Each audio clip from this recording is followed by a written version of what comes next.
Pedir la ayuda al Señor. Padre, gracias te damos porque ahora en este tiempo esperamos de ti, Señor, que tú derrames tu bendición a través de tu palabra y seamos bendecidos por medio de tu verdad en nuestra mente y en nuestra alma.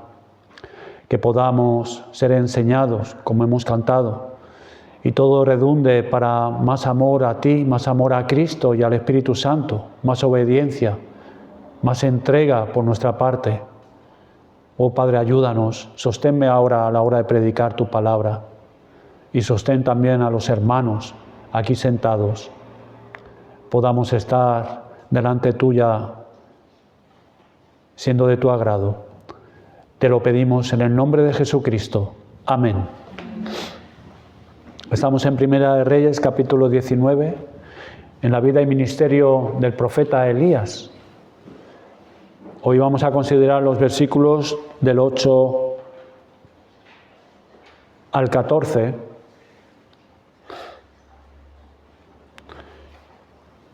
Vamos a leerlo. Versículo 8. Se levantó pues y comió y bebió, y fortalecido con aquella comida caminó 40 días y 40 noches hasta Horeb, el monte de Dios. Y allí se metió en una cueva, donde pasó la noche, y vino a él palabra de Jehová, el cual le dijo: ¿Qué haces aquí, Elías? Él respondió: he sentido un vivo celo por Jehová, Dios de los ejércitos, porque los hijos de Israel han dejado tu pacto, han derribado tus altares y han matado a espada a tus profetas, y solo yo he quedado y me buscan para quitarme la vida. Él le dijo: sal fuera y ponte en el monte delante de Jehová. Y aquí Jehová que pasaba, y un grande y poderoso viento que rompía los montes y quebraba las peñas delante de Jehová. Pero Jehová no estaba en el viento. Y tras el viento un terremoto. Pero Jehová no estaba en el terremoto. Y tras el terremoto un fuego. Pero Jehová no estaba en el fuego. Y tras el fuego un silbo apacible y delicado.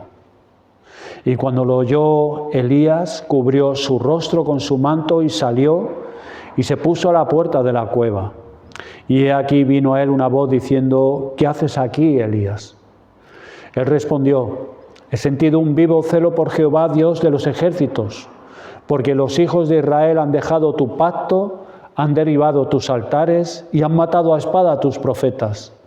Y solo yo he quedado y me buscan para quitarme la vida. Hasta ahí. ¿Cómo trató Dios a su siervo que había reaccionado de una manera incorrecta por dejarse llevar por la incredulidad y la desobediencia?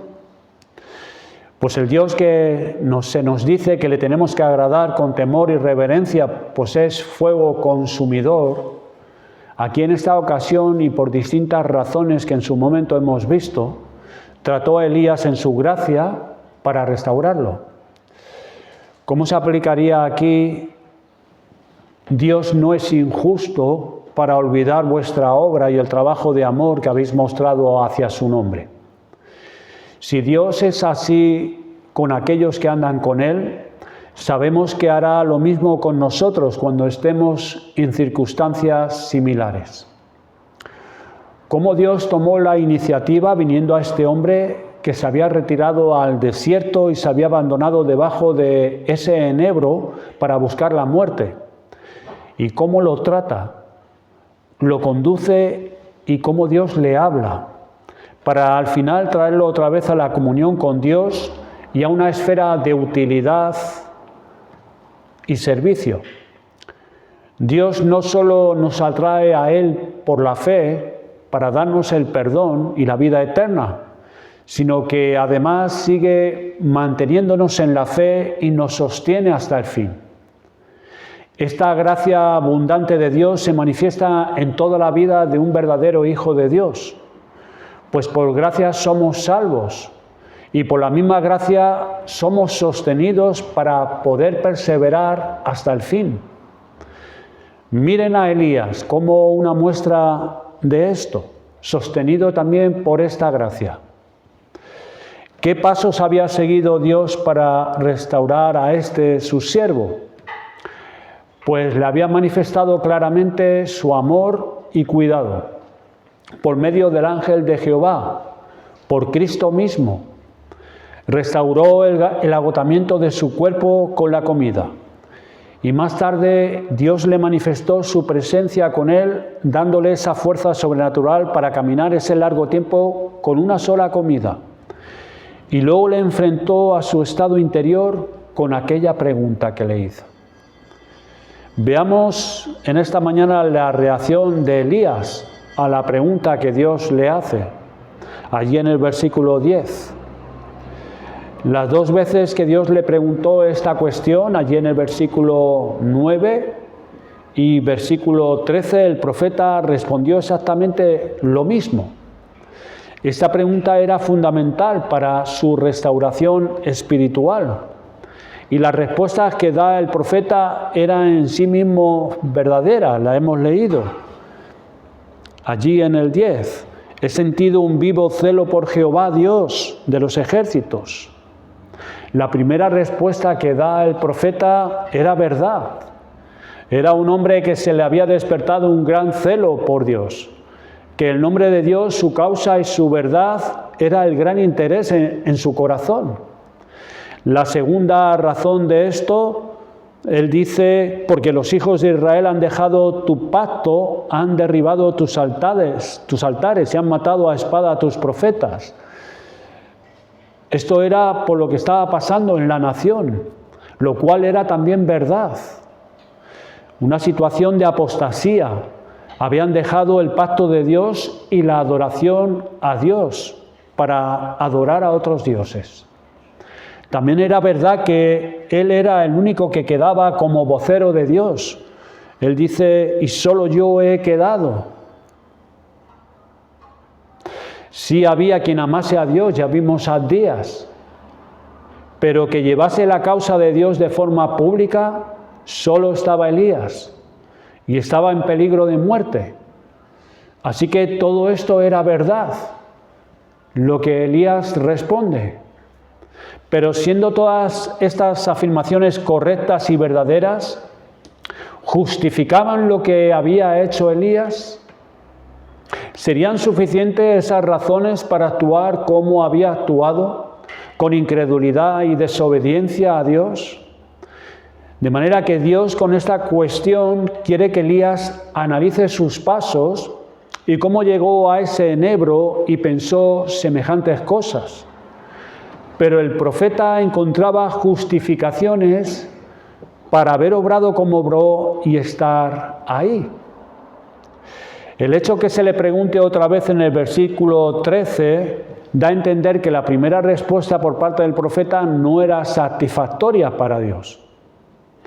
Elías no veía que esas razones no eran justificadas para hacer lo que hizo. Aunque eran verdad las cosas que decía, nada de eso justificaba lo que había hecho y cómo estaba. Esto, hermanos, nos debe llamar la atención, pues podemos usar grandes y buenas razones, cosas que son verdad, para desobedecer y actuar de forma incrédula para con Dios. Y esas cosas se pueden presentar como excusas para hacer lo que a Dios le desagrada. Así es nuestro corazón. Eso es lo que dice el Señor por medio del profeta Jeremías, allí en el capítulo 17. Nuestro corazón es engañoso y perverso, aparte de la gracia de Dios. El corazón se escabulle. Nuestro corazón es así para con Dios. Se esconde de Dios, sale corriendo para no enfrentarse con Él.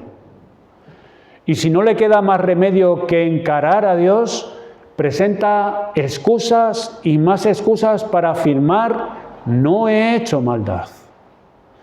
Pues eso es lo último que se quiere reconocer. Y esto lo vemos en Adán también.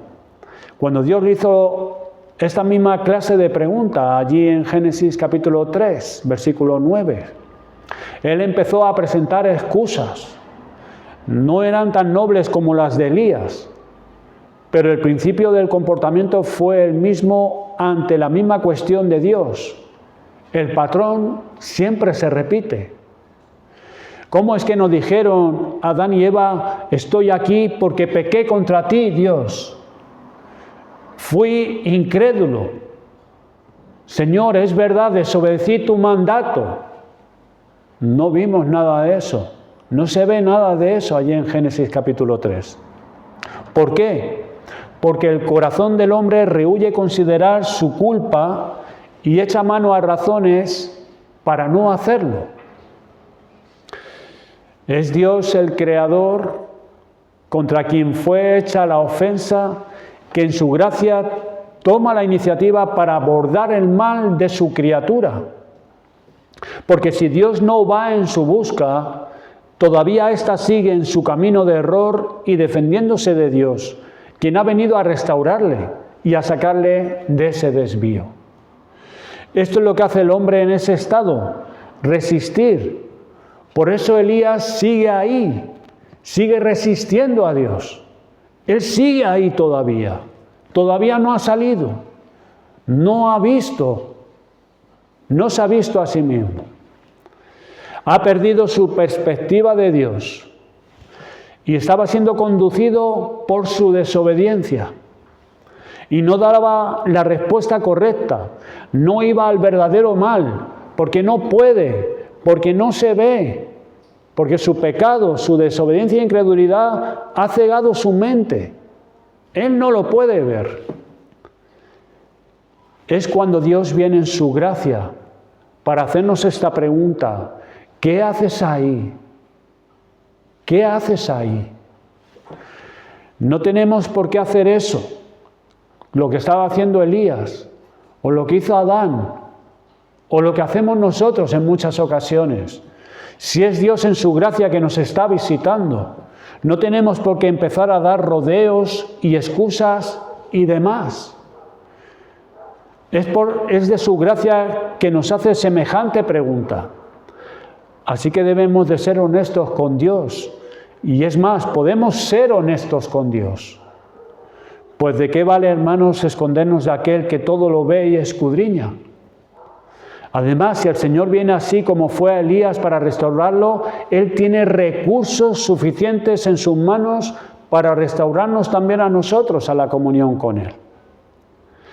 Si viene a preguntarnos esto, es para tratarlo, porque Él lo quiere tratar en nosotros. Así que no nos dejemos llevar por nuestro engañoso corazón, de forma que podamos ser honestos delante de Dios. Entre Dios y yo, entre Dios y tú. Dios el Padre entregó a su Hijo amado por nuestros pecados, dándonos pruebas de su buena voluntad, de manera que quien pretende engañarlo o esconderse y dar rodeos para con Él, no hace otra cosa sino dejarse a sí mismo en el camino del error y privarse de todo el bien que Dios quiere obrar en Él, para restaurarlo a la comunión con Él. Habiendo visto esto, veamos la respuesta de Dios. Ahí lo encontramos en los versículos 11 y 13. Allí en el versículo 11, Dios le dijo a Elías: sal fuera y ponte en el monte delante de Jehová. Esta extraña respuesta de Dios la tenemos que ver a la luz de lo que estaba pasando el profeta y del trato de Dios para con él.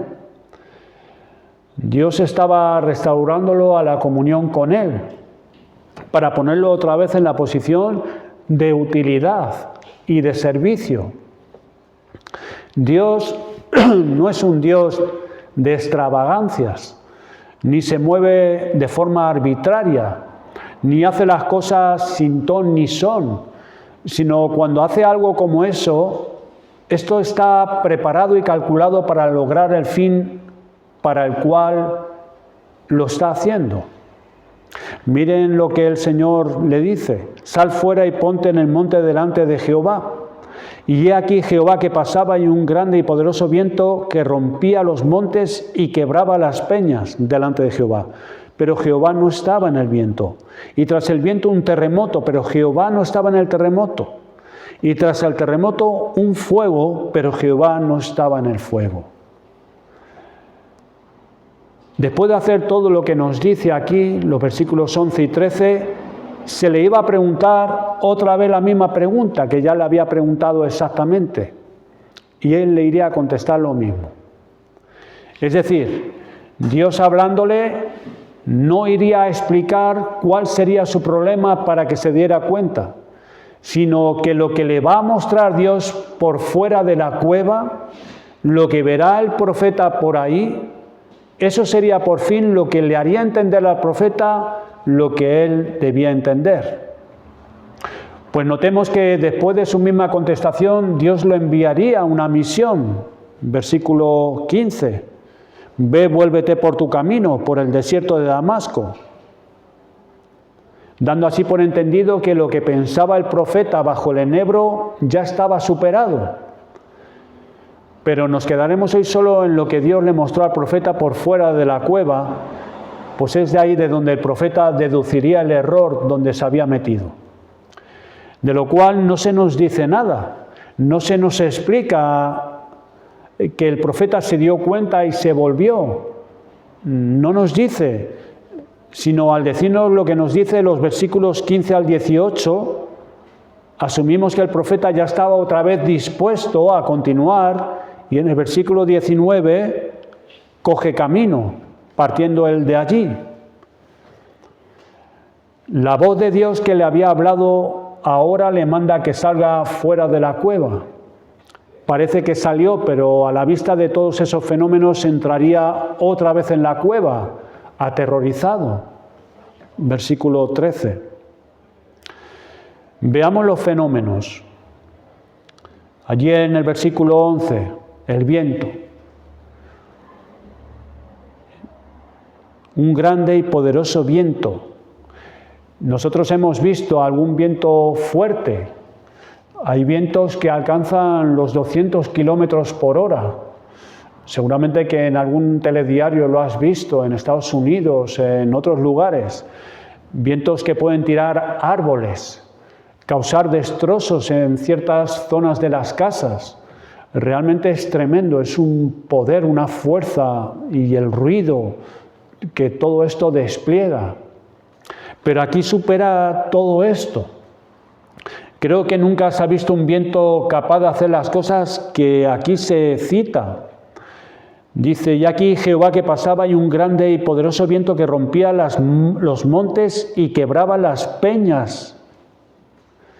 Romper montes y partir piedras. En ese entorno no había árboles ni casas, pero movería las piedras y las haría chocar unas contra otras con tal fuerza que las partiría. Eso era una manifestación tremenda del poder de Dios. Pero se nos dice que Dios no estaba ahí. ¿Qué quiere decir esto? A la luz del versículo 13, deducimos que Dios no estaba hablando por medio de ese tremendo viento. Ese viento era algo imponente que provocaba estupor y temblor y asombro. Impresionaba, en verdad, era algo nunca visto. Pero Dios no estaba ahí. Era una manifestación notoria, visible, algo que era tremendo, pero Dios no estaba ahí. Miren la segunda parte del versículo 11, el terremoto. Cesa el viento y viene otro fenómeno notorio. ¿Han visto o han experimentado ustedes alguna vez un terremoto? Yo en una ocasión, Eva dice que sí, yo en una ocasión en Madrid también, era un domingo, me acuerdo, porque iba a ir a la iglesia y de repente, y solo era una réplica que había sido, no sé si en Valencia, yo vivía en Madrid, y de repente se movió la librería del salón y el suelo así un poco, y yo estaba sentado y casi me mareo. Pero es una sensación muy extraña. Y podemos verlo en los telediarios también, en reportajes de terremotos recientes, cómo están tranquilos y de repente el suelo firme empieza a moverse temblar bajo sus pies. La inseguridad de aquello que es firme, sólido y seguro, de repente es sacudido y cae. Pero en medio de esta manifestación visible, sensible y notoria, Dios tampoco estaba ahí. La voz de Dios, la manifestación notoria de su obra, no estaba en el terremoto. Y luego en la segunda parte del versículo 12,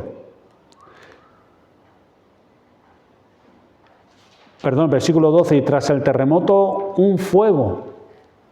Esto ya no era un fenómeno natural, sino uno sobrenatural, que vino después que cesó el terremoto, un fuego.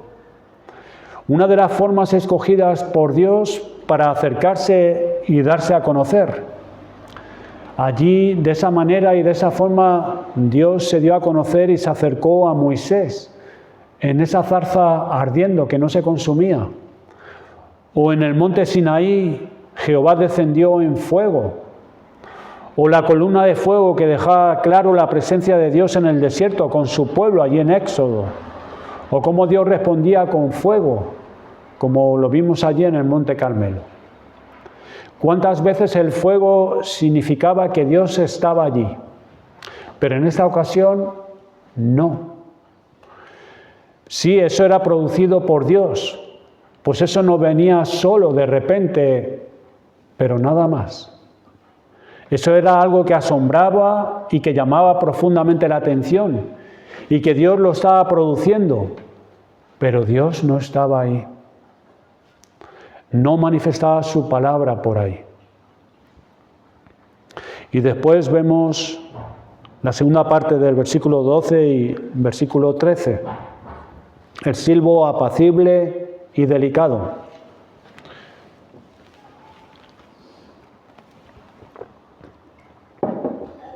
Después de todas estas cosas tremendas que hicieron que Elías se volviera otra vez al interior de la cueva, oyó algo nada asombroso ni extraordinario, algo que en sí mismo no era tan llamativo ni espectacular, algo muy suave, pero muy especial. Este es un texto un tanto difícil de traducir concretamente, pero habla de algo como muy dulce, un sonido apacible y delicado, el susurro de una brisa apacible, el sonido de la suave quietud, una voz callada o el apacible silencio. Todo esto es un conjunto, una mezcla de palabras que significa esto, pero que tenía que ver con algo, por un lado, silencioso, pero al mismo tiempo delicado, apacible, que se oía. Pues dice que cuando Elías lo oyó, era algo que ligeramente se percibía con el oído, pero cuya característica era la delicadeza, lo apacible y la quietud. Fue entonces y precisamente desde esa clase de sonido que Elías percibió que Dios estaba ahí. Fue de esa forma, usando este medio tan pequeño y delicado en contraste con el viento, el terremoto y el fuego, que el sublime Dios Todopoderoso y Santo vino a Elías y lo atrajo. Por eso salió a la puerta de la cueva, versículo 13. Y cuando lo oyó Elías, cubrió su rostro con su manto y salió y se puso a la puerta de la cueva. Y entonces vemos este detalle en el profeta. Cuando él oye ese sonido, ese silbo apacible, se cubre el rostro. Es decir, siente la humillación que es la reacción de todo aquel que está ante el mismo Dios. ¿Y qué le dijo ahora a Dios? Que vino a él de forma tan notoria y especial. Pues nada nuevo, hermanos. Le repite otra vez la misma pregunta. ¿Qué haces aquí, Elías? Y Elías contesta lo mismo exactamente, versículo 14. Pero aunque nada se nos dice, ya Elías comprendería algo y oyó la comisión de Dios Y él emprendió la tarea y marchó allí donde el Señor le dijo que tenía que ir. ¿Pero qué significa esto? Pues sabiendo que Dios no es un Dios arbitrario, ni que hace las cosas en plan espectáculo ni por extravagancias, sino que siempre sus acciones están marcadas por el orden y los principios de su propio ser, eso es lo que tenemos que tratar de considerar aquí. Pues es así como nos da otro paso para restaurar a este siervo suyo en medio de la tempestad en la cual se encontraba. Para salir de la mentalidad del enebro tenía que aprender esta lección.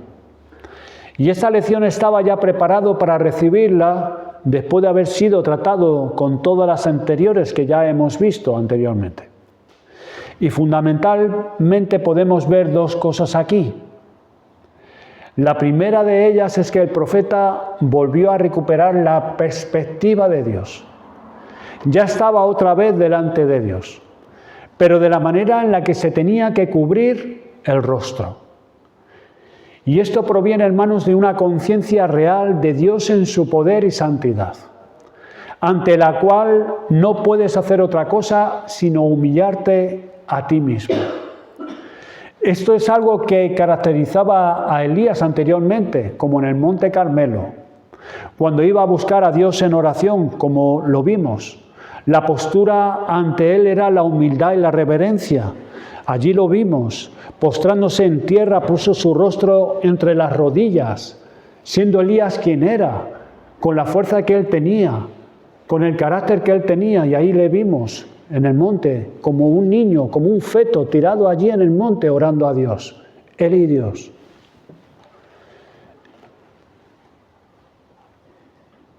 Y eso se ponía así cuando oraba. Ahí no tenía Elías la perspectiva de Dios nublada, que todo eso ya lo perdería en el capítulo 19. ¿Había sacado a Dios de su vida Elías? No, por supuesto que no, pero Elías estaba tan perdido porque la gloria majestuosa de Dios no brillaba en su mente y en su corazón como brilló anteriormente.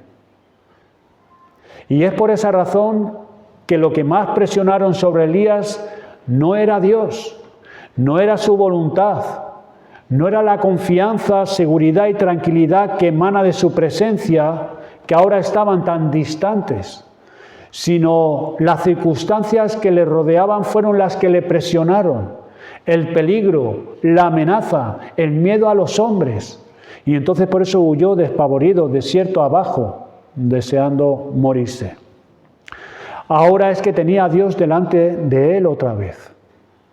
Y de tal forma que se tenía que cubrir el rostro. Ahora es que podía oír lo que tenía que hacer otra vez para luego estar listo y partir y hacer aquello que Dios le decía que tenía que hacer. Y qué importante es tener y mantener esta perspectiva de Dios en nosotros, hermanos. El perder esto fue una de las grandes causas de toda la crisis espiritual de Elías. Y si en nosotros se da que vivimos más bien movidos y condicionados por las circunstancias y compromisos de los hombres, sepamos que en gran parte es porque no estamos viendo a Dios, de tal manera que tengamos que cubrirnos el rostro, porque lo vemos lejano o como uno de nosotros, parecido a nosotros, y es por esa razón que no nos lleva a cubrirnos el rostro ante Él. ¿Por qué un hombre cubre su rostro ante Dios? Porque lo ve tan cercano y aprecia sus atributos y características de forma tan notoria que no puede hacer otra cosa sino humillarse delante de Él. Es cuando somos conscientes de esa gloria de Dios en nosotros, cuando nuestro corazón lo ama. Es cuando su palabra entonces tiene un peso en nosotros para obedecerle. Cuando la imagen de su majestad está grabada en nuestra alma, es cuando su poder y su sabiduría nos infunde confianza. Es cuando su santidad nos infunde temor y reverencia. ¿Qué le pasa entonces a los hombres que viven en sus pecados? Pues están destituidos de la gloria de Dios. Tienen ideas de Dios, pero sus ideas son de un Dios desposeído de su gloria y sus atributos, por lo cual ni le temen, ni le aman, ni le obedecen. ¿Por qué? Porque no lo tienen delante de sí. No tienen la perspectiva, la majestad de Dios y su gloria. ¿Cómo debemos nosotros entonces anhelar vivir así? Como el salmista allí en Salmo 42, versículos del 1 al 3. Dice: como el ciervo brama por las corrientes de las aguas, así clama por ti, oh Dios, el alma mía. Mi alma tiene sed de Dios, del Dios vivo. ¿Cuándo vendré y me presentaré delante de Dios? Fueron mis lágrimas mi pan de día y de noche, mientras me dicen todos los días: ¿dónde está tu Dios? Miren aquí el salmista. Así clama por ti, oh Dios, el alma mía. Mi alma tiene sed de Dios, del Dios vivo.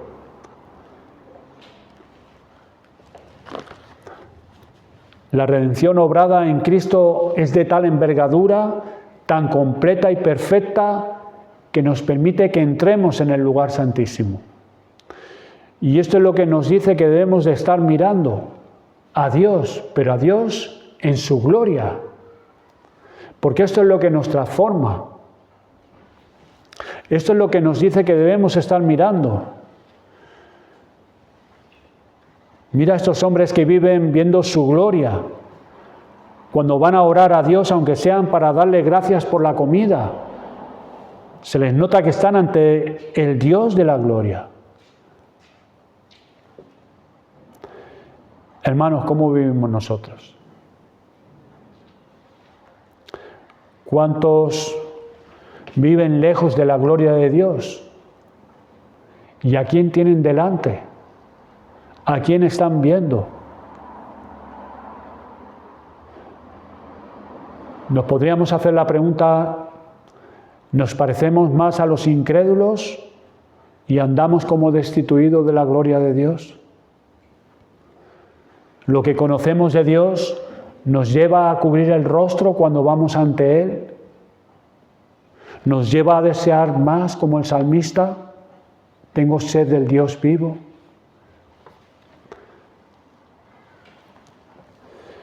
Pues clamemos a Dios para que vengamos a presentarnos delante de Él de tal manera que tengamos que cubrir el rostro, que deseemos poder contemplarle, poder contemplar su majestad, su grandeza,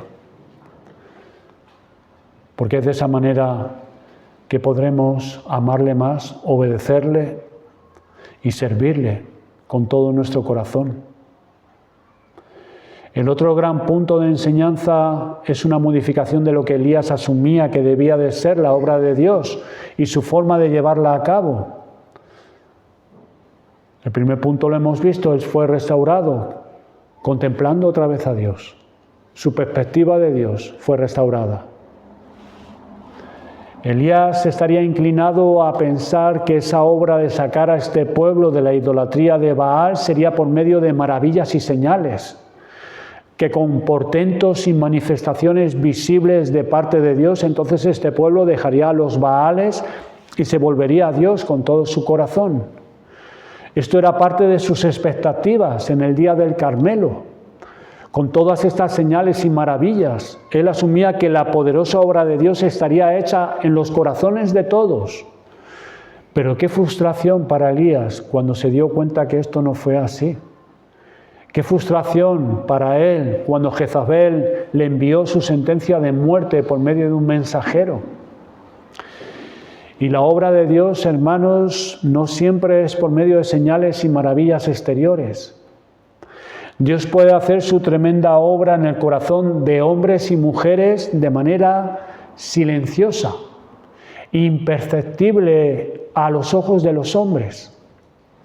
Dios le había mostrado el tremendo viento, el terremoto y el fuego, que eran cosas de Él, de Dios. Pero Dios no estaba en ninguno de ellos. Y Dios se lo está mostrando a Elías. Ahí estaba el ministerio de Elías, que era como ese tremendo viento, que como aquel terremoto sacudía a la gente con manifestaciones de fuego desde el cielo. Pero no siempre es la manera escogida por Dios para hacer su gloriosa obra de salvación y edificación entre los hombres. Ahí estaban esos 7.000 hombres, fieles a Dios sin doblar las rodillas ante Baal. ¿Y cómo fue eso? Pues no debido al ministerio del fuego y terremoto de Elías. Elías no tenía nada que ver con ellos, sino por medio de ese viento apacible y delicado, que no se percibe desde fuera, pero era notorio en la vida de todos estos hombres. De manera que Dios le estaba diciendo a Elías: no creas que porque hayan fuertes vientos y terremotos y fuegos, cosas exteriores notorias y fuertes, la obra de Dios se está haciendo por ahí. Puede que Dios no escoja esos medios, sino el silbo apacible y delicado. Esta era la lección para Elías. Que Dios obra de maneras y formas que a nosotros se nos escapa a nuestra vista y percepción. Esa era la lección nueva para Elías respecto a la naturaleza de la obra de Dios. Y el gran principio a aprender para salir de ese pozo por donde él estaba pasando, donde él se encontraba. Que Elías no identificara la obra de Dios solamente con portentos exteriores, que no pensara que si los sabía o los veía era Dios que estaba obrando. Y si no, es que Dios no estaría obrando. No, hermanos, Dios puede obrar de otras maneras. Él puede obrar de forma silenciosa e imperceptible a los ojos de los demás. Elías tenía que aprender aquí a andar por fe y no por vista. El día de Pentecostés fue un día de fuego y viento, y Dios obró, hizo una notoria obra de salvación en ese día, pero en Antioquía no hubo ni fuego ni viento, sino el trabajo silencioso de unos hombres que no eran ni apóstoles ni predicadores, sino que habían llegado allí huyendo de Jerusalén. Pero la obra de Dios fue igualmente poderosa y se fundó ahí una grande iglesia. ¿Cómo debemos de recordar esto para tener en cuenta el proceder de Dios en nuestra familia? ¿Cuánto quisieras que Dios sacudiese como un terremoto a tus hijos y a nuestros padres y nuestros hermanos de sangre, y ellos rompieran a llorar por sus pecados y preguntaran qué es lo que tienen que hacer para ser salvos? Pero no, la obra que quizás Dios escoge es de esa forma lenta, silenciosa, que pasa desapercibida a nuestros ojos. ¿Cómo debemos entonces seguir trabajando con fe con ellos, dándole buen ejemplo, enseñándoles poco a poco, orando? Pues Dios está en el silbo apacible y delicado, y es imperceptible ante nuestros ojos. O en la iglesia, cómo a veces esperamos un terremoto por aquí o un fuego de Dios por allí, para que Dios sacuda las entrañas y veamos un notorio despertamiento entre nosotros y en nosotros. Pero en lugar de eso, vemos que pasan las semanas y los meses y seguimos en las tareas cotidianas y quehacer rutinario de la congregación y no hay ruidos y parece que no pasa nada. Pero Dios puede estar haciendo su gran obra por medio del silbo apacible y delicado, sin que nadie vea ni perciba nada extraordinario. Pero ahí la vida de los santos se están consolidando en el amor y en el temor de Dios. ¿Cómo tenemos que aprender a vivir por la fe y no por lo que vemos o lo que nos gustaría ver? Pensemos lo mismo en nuestra tarea de testimonio del Evangelio, con esas personas que Dios ha puesto a nuestro alrededor, en nuestro trabajo, o si tenemos oportunidad con nuestros vecinos. ¿Quién sabe lo que Dios está haciendo? Él hace y lleva a cabo sus propósitos de salvación y edificación, y puede que nadie se percate de ello. Pues es en el silbo apacible y delicado donde está obrando Dios. Recordemos esta forma de obrar de Dios entonces, hermanos, y sigamos con toda constancia y obediencia andando por fe, viendo al Señor de tal forma que cubramos nuestro rostro, que nos aseguremos cada día que estamos contemplando al Señor, que busquemos contemplar y asombrarnos de Dios, y sabiendo que la obra de Dios entre su pueblo es mantenida por Él, aunque no la estemos percibiendo con nuestros ojos. Demos gracias al Señor por su palabra.